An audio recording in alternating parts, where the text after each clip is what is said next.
Hi అండి, అందరికీ నమస్కారం. ఇది అడవి బచ్చలాకు పచ్చడి అండి. ఇదేమో మన బచ్చలాకు. చూడండి తేడా. ఇగో ఇది అడవి బచ్చలాకు. తేడా ఉంది కదండి. మనదేమో రౌండ్గా ఉంది, ఇదేమో పొడగ్గా ఉంది. పచ్చడి చేస్తున్నాండి, బాగుంటుంది. ట్రై చేసి చూడండి, మీకు దొరకదో. మాది ఊర్లు, మా బాయిల దగ్గర చిలకల దగ్గర దొరుకుతుంది ఈ బచ్చలాకు. బచ్చలాకుని మంచిగా ఫ్రెష్గా కడుక్కొని పక్కన పెట్టేసుకొని పచ్చిమిర్చి, అల్లం, వెల్లిగడ్డ ఒకటి, అల్లం వద్దులండి, వెల్లిగడ్డ, జీలకర్ర, పల్లీలు, చింతపండు వద్దండి. బచ్చలాకు మాత్రం మస్తు పుల్లగా ఉంటుంది, చాలా పుల్లగా ఉంటుంది. అన్నీ ఫ్రై చేసి పెట్టుకోవాలండి. చాలా టేస్టీగా ఉంటుంది పచ్చడి.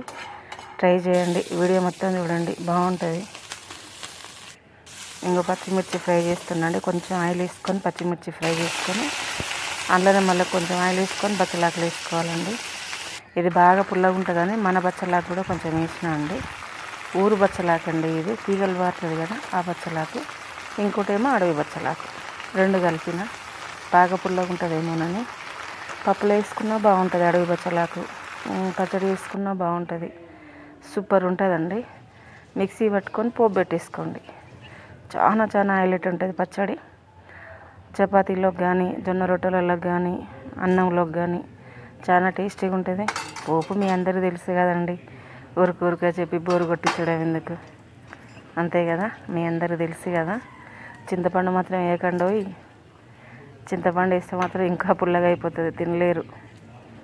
టేస్టీగా ఉంటుంది. చూడండి, కామెంట్ పెట్టండి, లైక్ చేయండి, సబ్స్క్రైబ్ చేసుకోండి ప్లీజ్ అండి. ఎందుకండి నా వీడియోలు నచ్చట్లేవా? ఎవరు కామెంట్ పెట్టట్లేరు, సబ్స్క్రైబ్ చేసుకోవట్లేరు. పోపు అయిపోయిందండి. లాస్ట్ కొంచెం పసుపు వేసుకొని పోపు పచ్చళ్ళు వేస్తే ఎట్లుంటుంది అనుకుంటారు? బాగుంటుంది. అయిపోయిందండి, పచ్చడి రెడీ. నా ముచ్చట అయిపోయింది, ఈ పచ్చడి అయిపోయింది. బాగుంది కదండి. ట్రై చేయండి.